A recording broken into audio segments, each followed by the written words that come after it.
Eh bien décidément l'actualité ne s'arrête pas du côté de chez Marvel, mesdames et messieurs, bienvenue dans une nouvelle vidéo Actu MCU où l'on va décrypter ensemble les dernières infos, les dernières rumeurs ultra croustillantes autour de l'univers Marvel. Vous allez le voir, il y a des grosses pépites dans cette vidéo. Sans perdre plus d'un instant, je vous présente le sommaire des news. Aujourd'hui on parlera de Blade parce que oui, une nouvelle fois, ce projet est en péril et peut-être que c'est la fin. On parlera également de Wonder Man parce que la série approche et il faut aussi parler de cette série parce que mine de rien, il y a des choses intéressantes. On parlera également du 4e teaser d'Avengers Doomsday, vous le savez, il a fuité, il sortira très prochainement sur internet, mais on peut revenir sur certaines théories de fans très intéressantes, notamment par rapport au peuple de Namor. Il y aura également dans cette vidéo un sujet dédié à la fin du cauchemar avec Sony parce que oui, après des années de cauchemar, Sony semble enfin s'être décidé à partager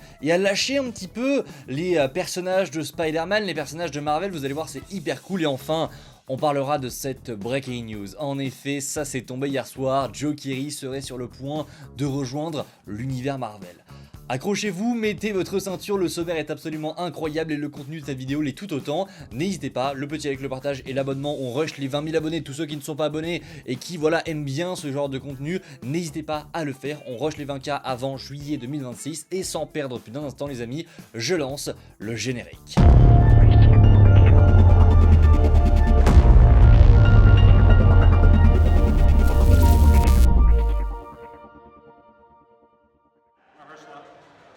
You did?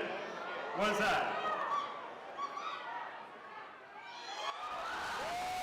Le projet me faisait rêver, mais après des années de réécriture, de problèmes, de changement d'équipe, le film Blade, aujourd'hui en janvier 2026, n'est toujours pas écrit. Le film n'est toujours pas écrit. Ça va bientôt faire 10 ans, dans quelques années, que le projet a été annoncé et rien n'est lancé.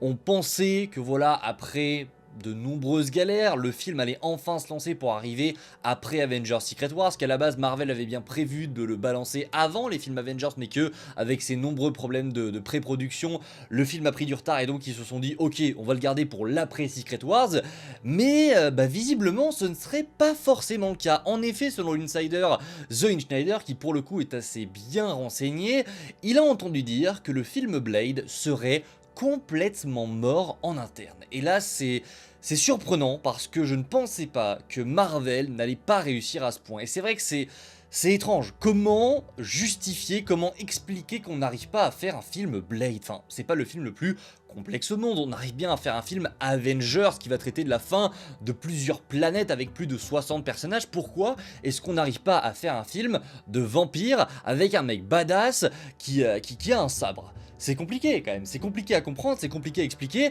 mais pourtant, Marvel n'y arriverait toujours pas. Et le film serait sur le point de ne jamais voir le jour. En effet, selon Zack Snyder, en fait, Blade ne serait pas complètement effacé du MCU, mais Marvel aurait prévu, désormais, de ne plus l'intégrer directement dans un film solo, mais directement dans un projet Midnight Suns. Et c'est un délire. À la base, le projet Midnight Suns, c'est un projet qui devait sortir avant les films Avengers. Je sais pas si vous vous rendez compte, on devait avoir des éléments, des piliers mis en place comme les Avengers avec un film Blade, une saison 2 à Moon Knight, on a eu Man-Thing, Elsa Hudson, etc.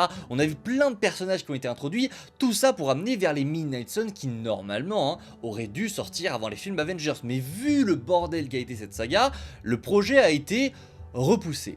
Mais le fait que le film Blade lui-même ne sorte pas, ça repousse tout cet arc en fait, tout cet arc là des Midnight Suns est reporté pour la simple et bonne raison que le film Blade ne sort pas. Tout cet arc là qui normalement aurait dû être intégré à la saga du multiverse n'arrive pas parce que Blade n'arrive pas à sortir. C'est une folie. La saison 2 de Moon Knight, elle n'arrive pas parce que oui, on le sait, la première saison a été moyennement accueillie, Disney+, c'est pas non plus un gros succès, mais il y a aussi le fait que Blade est le pilier de cette équipe, il est le pilier de cet arc-là, et il n'a jamais été introduit. Dans Eternals, on s'en souvient, mais en tout cas son film n'a jamais vu le jour. Et ça, c'est une folie. Bref les amis, on garde des pincettes parce que comme c'est écrit en dessous, c'est une rumeur, ça n'est pas officiel, mais visiblement chez Marvel ce serait toujours très compliqué avec Blade et ça m'inquiète. You got this, man. Avez-vous déjà entendu parler de Wonder Man? Eh bien en effet la série arrive dans quelques semaines, ce sera le 28 janvier sur Disney+, avec l'intégralité de la série, ce sera pas une diffusion hebdomadaire, on sait pourquoi, voilà, on sait qu'il n'y a aucune hype, donc forcément Wonder Man sera diffusé d'un seul coup sur Disney+, et Marvel continue en ce moment, depuis maintenant une semaine, de balancer vraiment beaucoup de trailers, beaucoup d'affiches autour de Wonder Man, c'est normal, il faut un petit peu vendre la série, et on a eu un premier aperçu du costume de Wonder Man. Ça y est, enfin on a eu un premier teaser, on se demandait si on allait vraiment apercevoir les pouvoirs de ce personnage, et au final ça y est, Marvel se décide enfin à en dévoiler un petit peu plus, et notamment à dévoiler le costume iconique des comics que porte normalement Wonder Man.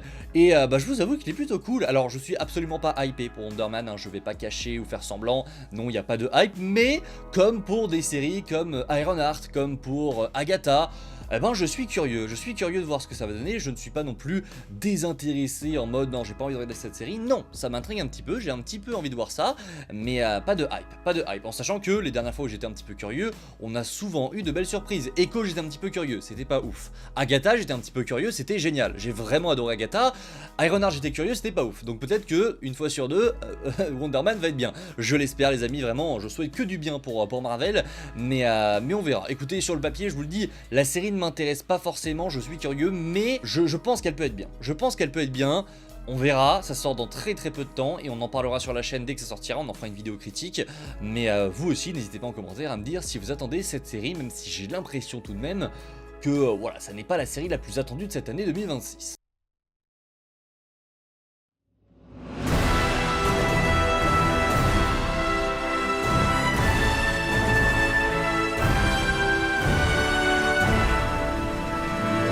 Comment parler de news sans parler d'Avengers Doomsday? Il est au centre de toutes les attentions actuellement, vous le savez, le 4ème teaser est sur le point de sortir, il a fuité déjà depuis presque une semaine, hein, on a pu découvrir un teaser autour, spoiler, des 4 Fantastiques, du Wakanda et du peuple de Talokan, et il est vrai que je ne suis pas revenu dans ma vidéo réaction sur l'un des points pourtant qui a le plus questionné le monde entier, c'est quoi cet endroit, ce lieu dans lequel se trouve le peuple de Namor? C'est vrai que le lieu est un petit peu étrange, ça n'a rien à voir avec le peuple de Talokan puisqu'on se trouve dans un désert et on le sait, le désert c'est littéralement la kryptonite, j'ai envie de dire, de Namor et de son peuple, alors pourquoi est-ce qu'il se trouve ici?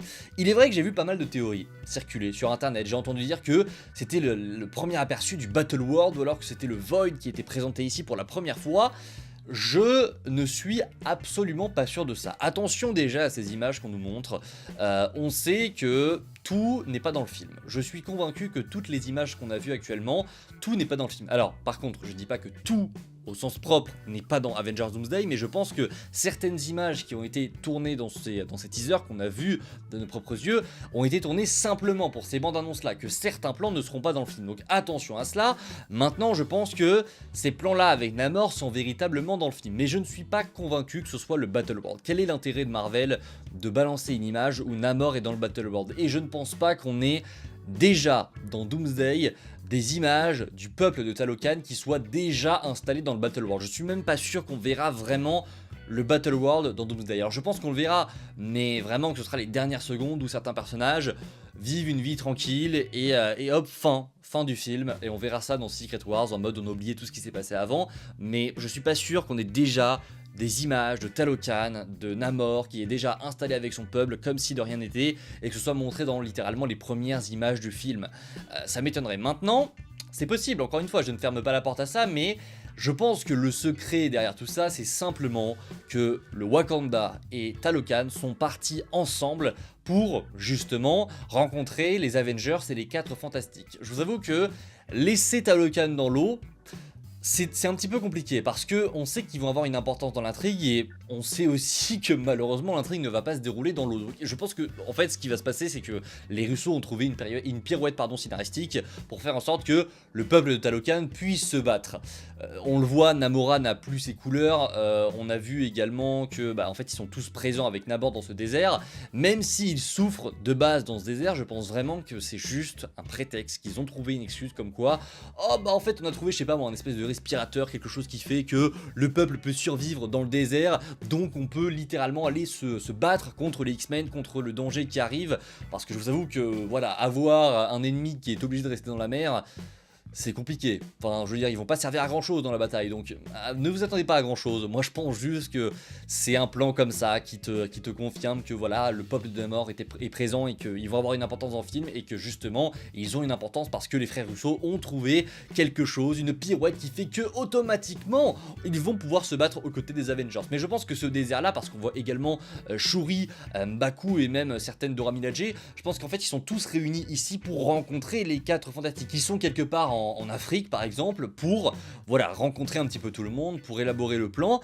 D'ailleurs je pense même que quand Ben est présent, Doom est présent aussi. On a entendu dire que Doom allait manipuler tout le monde, qu'il allait se trouver dans les vaisseaux des 4 Fantastiques, que les Avengers et les nouveaux Avengers vont probablement se rassembler à un moment donné. Moi je pense vraiment que en fait ils vont aller chercher le Wakanda et Talokan, ils vont y aller avec plusieurs vaisseaux, par exemple le Quinjet des Avengers, le vaisseau des 4 Fantastiques, ils vont tous atterrir dans ce désert où ça va être le lieu de rencontre avec le Wakanda et Talokan pour se dire allez, maintenant ce mec qu'on ne connaît pas qui s'appelle Victor nous a dit d'aller tabasser les X-Men sur une autre planète, sinon notre planète va disparaître, on y va tous ensemble. Voilà, c'est ce que je pense, c'est peut-être pas la théorie la plus sexy du monde, mais c'est celle à laquelle je crois, donc voilà, n'hésitez pas en commentaire à me dire ce que vous pensez de tout ça, et bah voilà, personnellement c'est ce que je pense, et à mon avis non, on n'est pas sur le Battle World. Les amis, il faut également que l'on revienne sur une news qui...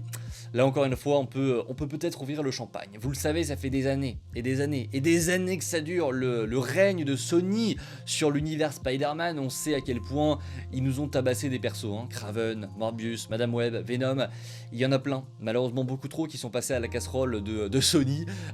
Et aujourd'hui, après l'échec cuisant, complet de cet univers, il semblerait que Sony soit décidé à lâcher un petit peu ses personnages. Alors je ne dis pas, je ne vous avance pas non plus que ça y est, Sony laisse les droits de Spider-Man et de tous ses personnages à Marvel, ça n'est absolument pas ce que je dis, mais Daniel RPK, un scooper assez réputé, vous le savez, on connaît tous Daniel RPK sur cette chaîne, il vient de nous dire que, en gros, Sony serait désormais plus ouvert à l'idée de partager les personnages de l'univers de Spider-Man avec Marvel. On a entendu dire, et c'est même confirmé, hein, même Kevin Feige je crois en a déjà parlé, que obtenir des personnages de l'univers de Spider-Man pour des projets du MCU, c'était très compliqué. On sait toute la galère que c'est, voilà, Sony ne veut pas. Dès que ça concerne le MCU, dès que ça n'est pas pour eux, dès qu'il n'y a pas une part qui revient à Sony Pictures, et que c'est pour un projet par exemple Daredevil Born Again, on sait que Marvel a essayé d'avoir Spider-Man, on sait qu'ils ont également essayé d'inclure Wilson Fisk dans certains projets au cinéma, ça n'est pas possible, parce que Sony a dit non. On sait que Sony a dit non, ça a été la même chose. Ryan Coogler, le directeur de Black Panther, le réalisateur de Black Panther, avait lui aussi déclaré qu'à l'époque il avait demandé pour avoir Kraven le chasseur dans le film Black Panther, ce qui peut paraître un petit peu chelou sur le papier, mais c'était pour une idée. Donc Marvel, ils ont dit ok, on va demander à Sony si c'est possible, sauf que Sony, bah, ils ont répondu non. Voilà, bonne journée. Voilà, ils ne cherchent même pas à négocier, je pense, hein, vraiment c'est du non, non, non, non, non. Et bien désormais, ce serait un petit peu différent, et Sony serait plus ouvert pour partager ces personnages-là. Donc est-ce que c'est la fin du cauchemar ? Je pense qu'on est sur une bonne route, en tout cas j'espère vraiment, parce que Sony en soi n'est pas mauvais, ils ont fait plein de bonnes choses, on retient aussi que les premiers films Spider-Man, bien que ça a été laborieux dans la réalisation, bah on a eu ces films là grâce à Sony en grande partie, on a également la trilogie, même si c'est pas forcément encore une trilogie, mais autour de Miles, du Spider-Verse, c'est eux aussi, donc voilà, il y a encore pas mal de bonnes choses avec Sony, mais ce qu'ils ont fait en live action avec ces personnages là, ça relève vraiment, enfin je sais même pas comment qualifier ça, c'est pas de la stupidité, c'est pire que ça, c'est-à-dire que vraiment sortir ça c'est une honte pour nous, c'est cracher à la gueule des fans justement de ces comics là. Donc je ne jette pas la pierre encore une fois totalement sur Sony, j'attends de voir ce qu'ils vont faire à l'avenir, ils peuvent faire quelque chose de très bien, on sait qu'ils envisagent forcément de faire un univers live action autour de Miles Morales, mais maintenant pour le reste, ce serait bien de déléguer un petit peu à Marvel et de ne pas foutre son nez un petit peu partout, quitte à faire chier, parce qu'on le sait, le développement de Spider-Man 4, on s'en souvient tous, hein, on sait que c'est eux qui forçaient pour avoir un nouveau film multiversel, on sait que c'est Sony qui forçait pour que Spider-Man 4, on fasse encore une fois revenir Tobey et Andrew, ce qui n'avait aucun sens, mais rien que pour le fait que ça puisse rapporter un max de bifton, Sony ils en avaient rien à péter, ça prouve à quel point vraiment ils en ont rien à faire de votre avis, rien à faire de si oui ou non c'est une bonne idée pour l'univers de Spider-Man. Ils en ont rien à péter, tant que ça rapporte de l'argent, c'est bien pour eux. Donc laissez faire Marvel, laissez tout à Marvel, c'est peut-être pas la meilleure chose possible, peut-être que Marvel ne sont même pas les meilleurs dans ce domaine-là, mais honnêtement, ils le traitent bien mieux que Sony, et dire l'inverse, c'est un crime aujourd'hui, je vous le dis. Bref, refermons cette parenthèse Sony et passons à la dernière news de cette vidéo, celle-ci, oh là là. J'étais très content parce que vous le savez, je suis un grand fan de Stranger Things. J'adore le personnage de Steve Harrington, mais avant tout, j'aime beaucoup l'humain derrière tout ça. J'adore Joe, j'écoute beaucoup sa musique et j'aimerais beaucoup aller voir ce monsieur en concert. Et il se trouve qu'on vient d'avoir la rumeur qui fait plaisir. En effet, selon Daniel RPK toujours, Marvel Studios serait intéressé par Joe Keery. Il surveillerait Joe Keery de très près pour un rôle encore inconnu. Incroyable, incroyable, avoir Joe Keery, un acteur qui pour le coup tu le ramènes dans un film Marvel, c'est du génie. Déjà que ça dit c'est une très bonne idée, Joe Keery c'est encore pire. C'est-à-dire que je pense que ce mec peut faire déplacer des gens en salle. On a souvent parlé du fait que maintenant les acteurs ne ramènent plus forcément de monde en salle. Joe Keery c'est assez spécial parce qu'il y a vraiment une hype autour de ce mec qui est assez indescriptible. Il y a une hype autour de Joe Keery qui est folle. Et je suis très curieux de voir ce que Marvel peut faire avec ça. Alors personnellement, beaucoup le voient en pyro, beaucoup le voient l'imaginer dans un rôle de X-Men, beaucoup le voient aussi dans le rôle de Nova. Moi, et d'autres personnes aussi, le voient dans le rôle d'Harry Osborn. Marvel, par pitié, ayez la vision. Faut avoir la vision, là pour le coup.